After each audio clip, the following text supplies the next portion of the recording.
Alhamdulillahilladzi anzalal Qur'an hudan linnasi wa bayyinatin minal huda wal furqan. Asyhadu an la ilaha illallah wahdahu la syarika lah wa asyhadu anna Muhammadan abduhu wa rasuluhu la nabiyya wa la rasula ba'dah. Allahumma salli wa sallim wa barik ala sayyidina Muhammadin wa ala alihi wa ashabihi wa man tabi'ahum bi ihsanin ila yaumiddin. Wa ba'du, yang sama-sama kita hormati imam kita Al-Mukarram Bapak Kiai Haji Lili Ghazali SAG MNPD, jamaah salat zuhur Masjid Agung Al-Barkah rahimakumullah. Alhamdulillah, di tengah-tengah kesibukan dan aktivitas kita, alhamdulillah kita baru saja melaksanakan salah satu kewajiban kita, yakni dapat melaksanakan ibadah sholat zuhur berjamaah, yang merupakan salah satu manifestasi perwujudan rasa syukur kita atas kenikmatan dan karunia yang telah Allah berikan kepada kita. Mudah-mudahan kita termasuk hamba-hambanya, hamba yang terpilih, yakni tergolong hamba yang pandai dalam mensyukuri atas segala nikmat-nikmat Allah yang Allah berikan kepada kita. Salawat dan salam semoga tetap terlimpah curahkan kepada uswah kita, suri tauladan kita, Nabi besar Muhammad sallallahu alaihi wa alihi wasallam. Dan pada siang hari ini kita dapat membuktikan salah satu mahabbah kita kepada beliau, yakni dengan cara sholat berjamaah. Inilah hakikatnya sebenarnya silaturahim terbesar umat Islam, yakni dapat sholat zuhur berjamaah. Mudah-mudahan ini satu menjadi kebiasaan yang positif, sehingga segala perintah Allah dan Rasulnya bukan lagi hanya sekedar menggugurkan kewajiban, tetapi Allah Subhanahu wa ta'ala memberikan halawah, kenikmatan apa yang Allah perintahkan kepada kita sebagai hamba-Nya. Hadirin hamba Allah yang mulia, salah satu kewajiban kita terhadap Quran, di samping kita mengimani, membaca, langkah selanjutnya adalah kita untuk bisa mentadabburi, mempelajari tentang pesan-pesan Allah di dalam kitab sucinya. Pada kesempatan siang hari ini jemaah sekalian, kita coba untuk menyelami surah Al-Hasyr ayat 18. Surat yang amat sangat populer di telinga kita, yang disampaikan oleh para dai, para mubalik, para khatib. Dan juga di sana ada ajakan Allah. Allah memanggil kepada hamba-hambanya yang beriman untuk mengevaluasi apa yang ia telah persiapkan untuk hari esok, yakni akhirat. Allah Subhanahu wa ta'ala berfirman, A'udzu billahi minasyaitonir rajim. Ya ayyuhalladzina amanu taqullaha wal tanzur nafsum ma qaddamat lighad wattaqullaha innallaha khabirum bima ta'malun. Hadirin Allah yang mulia, kalau kita selami ayat ini, kalau kita elaborasi ayat ini, menurut para pakar tafsir, para mufassir, ada kurang lebih kalimat ya ayyuhalladzina amanu ini terulang sebanyak 89 kali di dalam Al-Quran. Jadi Allah memanggil kita, Allah memanggil hamba-hambanya yang beriman dengan firman-Nya, ya ayyuhalladzina amanu. Wahai orang-orang yang beriman. 89 kali ini terulang dalam Quran jemaah sekalian. Ketika Allah memanggil kepada kita, menyerukan kepada hambanya, berarti ada suatu perintah, ada sesuatu yang Allah sampaikan kepada kita. Ini yang Allah singgung dalam surah Al-Qamar di ayat 17, 20, 32 dan 40. Di sana Allah firmankan, walaqad yassarnal qur'ana lidzikri fahal mim muddakir. Kenapa Allah memanggil hamba-hambanya jemaah sekalian? Tentu di sana ada perintah. Dan kalau kita lihat ujung ayat ini, surah Al-Hasyr ini ayat 18, kita tersadar kenapa Allah panggil kita. Kenapa Allah memanggil orang-orang yang beriman? Karena di ujung ayat Allah nyatakan, innallaha khabirum bima ta'malun. Sesungguhnya Allah maha teliti, maha tahu tentang apa yang kita perbuat ya mas.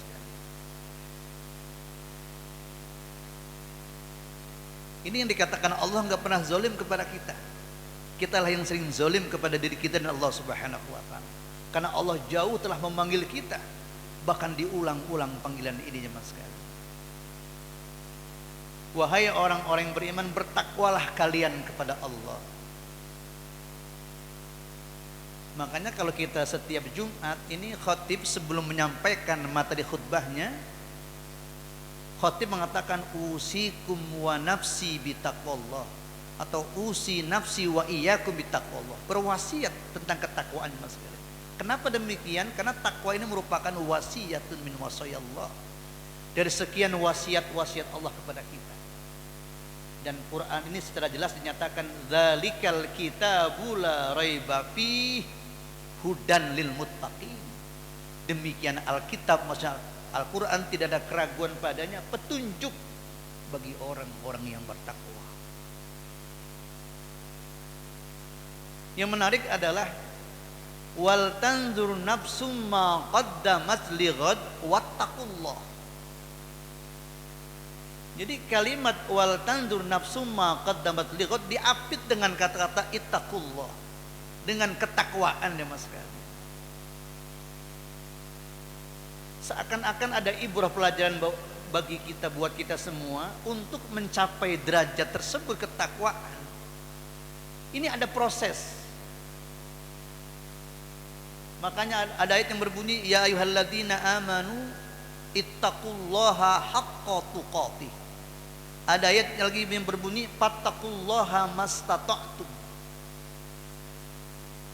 Agar inputnya, prosesnya nanti output dan outcome-nya dapat kepada kita, hendaklah orang-orang yang beriman yang Allah serukan memperhatikan apa yang ia telah perbuat, apa yang ia telah persiapkan untuk hari esok, maksudnya akhir.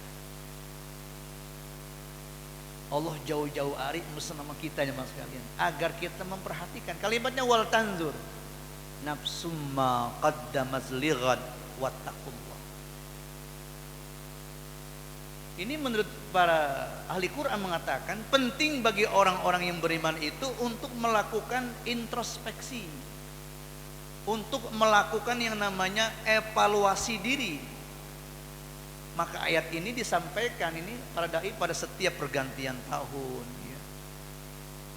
Muhasabah akhir tahun. Padahal Islam untuk muhasabah tidak hanya menunggu pergantian tahun, bulan dan hari, maksudnya setiap hari kita harus iqra kitabaka kafa binafsika al-yawma 'alaika hasiba. Timbul pertanyaan, apa yang perlu kita evaluasi? Yang pertama, karena Allah katakan wattaqullah, yang kita evaluasi adalah iman kita ya mas. Jadi Bapak Ibu, iman kita kan fluktuatif nih. Terkadang naik iman kita, terkadang turun. Emang begitu iman kita. Kan kalau imannya malaikat kan stabil tuh.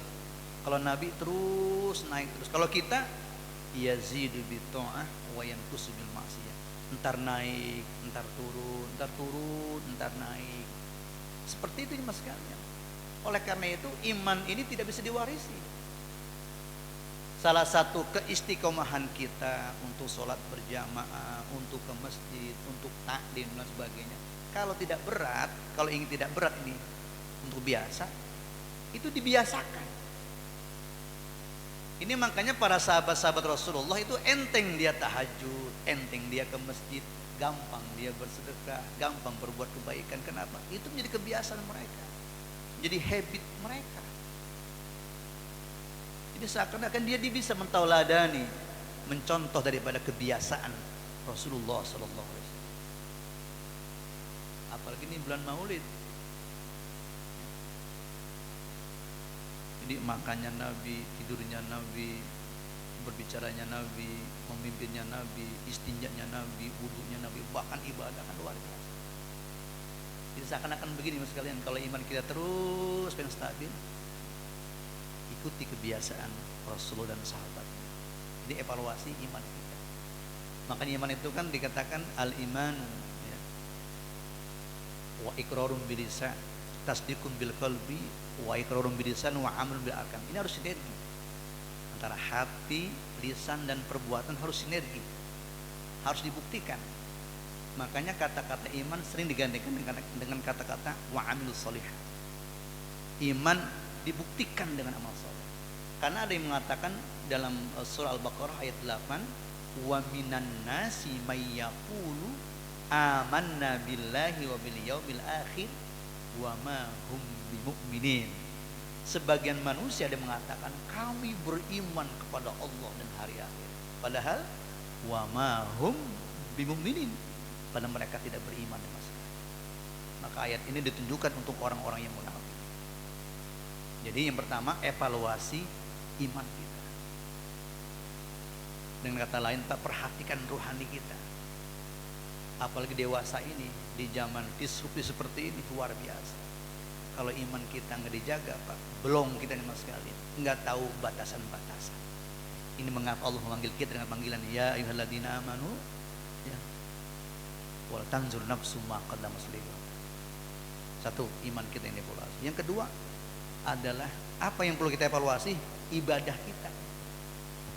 Coba lihat, orang kalau ibadahnya di masjid tepat waktu, itu rapi ibadahnya. Dan Allah jelas katakan qad aflahal mu'minun alladzina hum fi sholatihim khashi'un. Dia bisa konsentrasi, bisa tenang, dapat tahiyatul masjid, dapat sunnah wudu, dapat sholat sunnah rawatib, ya.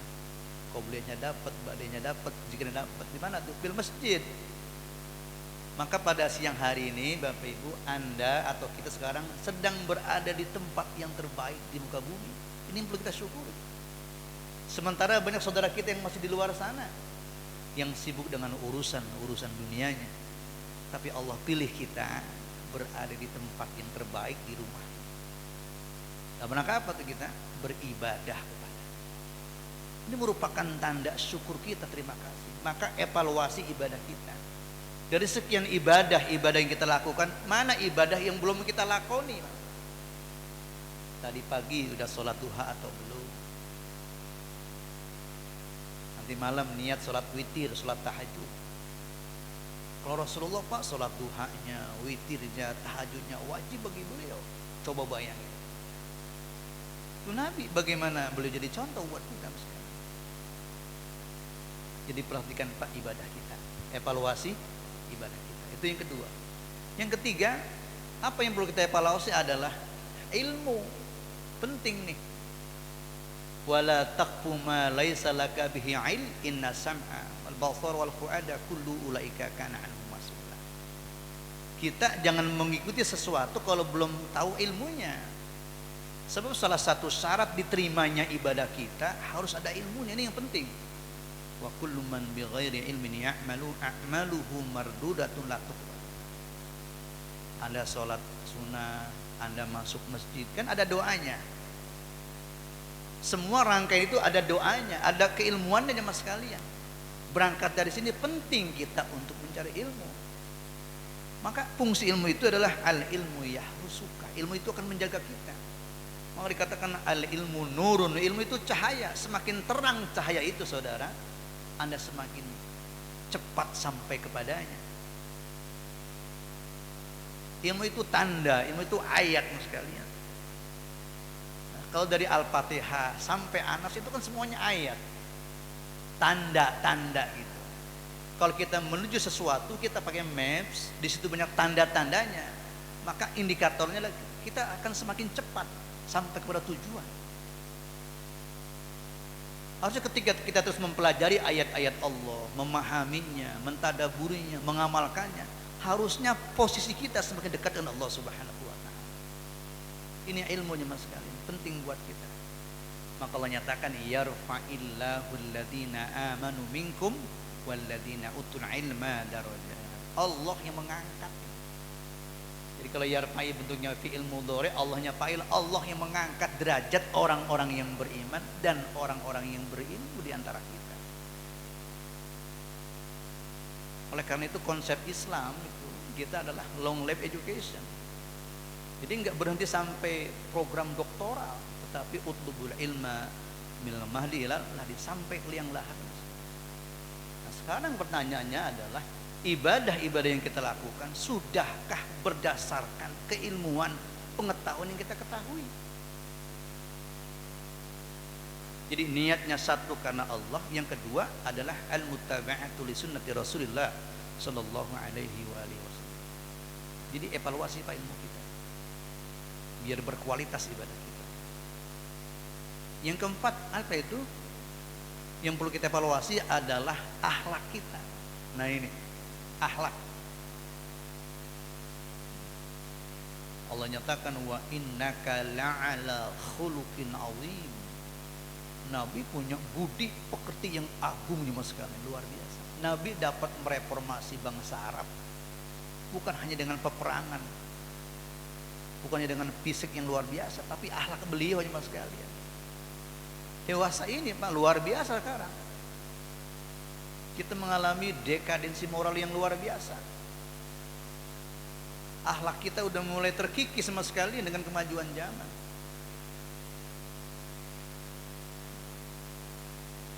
Ini evaluasi Pak, lebih-lebih akhlak kita kepada orang tua kita, akhlak kita kepada guru kita, akhlak kita kepada sesama, itu diatur sama sekali. Nabi terhadap tetangganya, Nabi terhadap orang yang alim, Nabi terhadap tamunya. Nabi katakan, man kana yu'minu billahi wal yawmil akhir falyukrim jarahu. Man kana yu'minu billahi wal yawmil akhir falyukrim dhaifahu. Siapa orang yang beriman kepada Allah dan hari akhir, maka muliakanlah tamunya, muliakanlah tetangganya.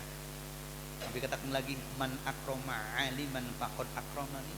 Siapa orang yang memuliakan orang alim, kata Rasulullah, sungguh dia telah memuliakan aku. Jadi kalau kita jemaah sekalian cinta sama Rasulullah, hormat sama Rasulullah, mahabbah kepada Nabi, kita kan gak sejaman dengan beliau. Bagaimana cara mengikutinya? Ikuti pesan-pesan beliau Pak. Hormati ulama-ulama kita, hormati guru-guru kita. Terhadap ulama-ulama kita, guru-guru kita, jangan lihat kekurangannya, lihatlah kelebihannya. Jadi kita kalau kita lihat tetangga, lihat sahabat kita, lihat orang tua, pun andaikan dalam tanda petik orang tua kita salah, lihatlah kebaikan. Ini akhlak yang sebenarnya. Kita kan pas sama orang tua, mungkin kita sering menatap tajam, kita sering mendikte orang tua, kita sering mengajarkan orang tua, tangan kita begini-begini. Tidak demikian mas sekalian. Sebab Allah meletakkan ridhonya kepada orang tua kita. Kata sahabat, ya Rasulullah, ayyul amali ahabbu ilallahi ta'ala. Ya Rasulullah, amalan apa yang paling sangat dicintai oleh Allah Ta'ala? Nah, jawab Nabi diantaranya apa itu? Birrul walidain, berbuat baik semua.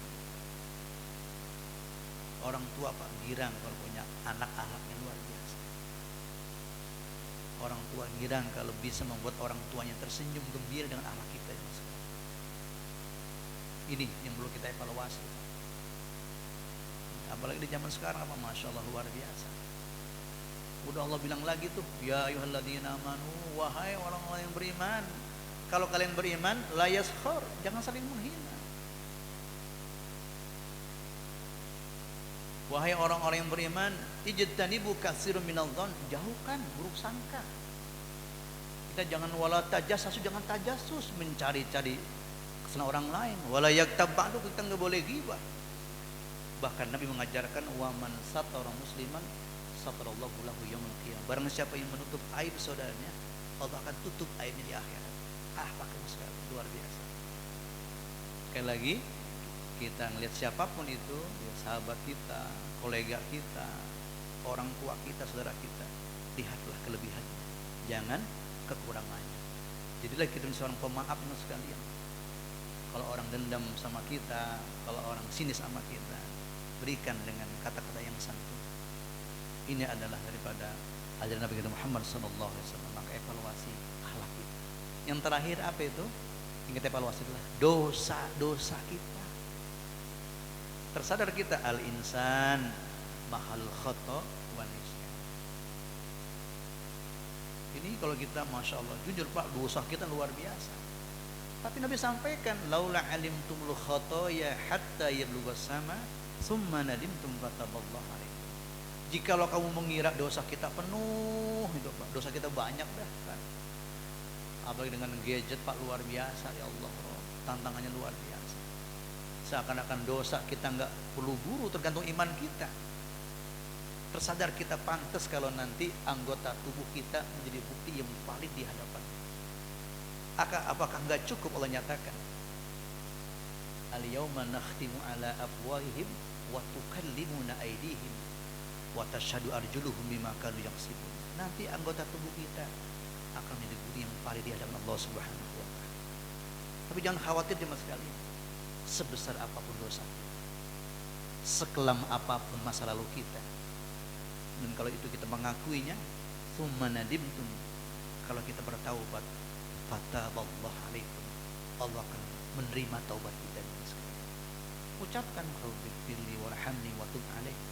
Ucapkan Allahumma anta rabbi la ilaha illa anta khalaqtani wa ana 'abduka wa ana ala ahdika wa wa'dika mastata'tu a'udzu bika min syarri ma sana'tu abu laka bi ni'matika alayya wa abu bi dzambi faghfirli fa innahu la yaghfiru dzunuba illa anta. Pun di Quran juga jelas di sana.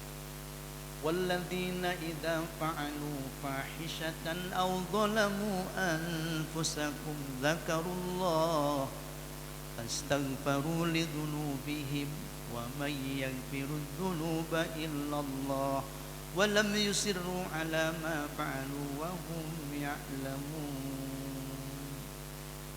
Evaluasi sekalian, iman kita, ibadah kita, ilmu kita, akhlak kita, dan dosa-dosa kita. Mudah-mudahan surat Al-Hasyr ayat 18 ini menjadi satu motivasi buat kita untuk selalu memperbaiki diri, memperbaiki diri. Kenapa? Sebab yang namanya kematian, maut datang secara baktah, secara tiba-tiba. Oleh karena itu, mudah-mudahan amal-amal soleh kita, amal yang kita kerjakan ini menjadi wasilah, menjadi mediasi kita untuk berjumpa dengan Allah Subhanahu wa taala. Faman kana yarju liqa'a rabbih falyamal 'amalan shalihan. Maka barang siapa yang berharap berjumpa dengan Allah, keywordnya, kata kuncinya adalah berbuatlah amal soleh, amal yang memberikan kemaslahatan baik untuk pribadi maupun untuk orang lain. Mudah-mudahan tausiah singkat ini memberikan manfaat buat kita semua. Kita tergolong orang-orang yang khair, diterima amal ibadah kita, amal yang dapat mengantarkan kita kelak berjumpa dengan Allah Subhanahu wa taala. Wallahul muwaffiq ila aqwamit thoriq. Assalamualaikum warahmatullahi wabarakatuh.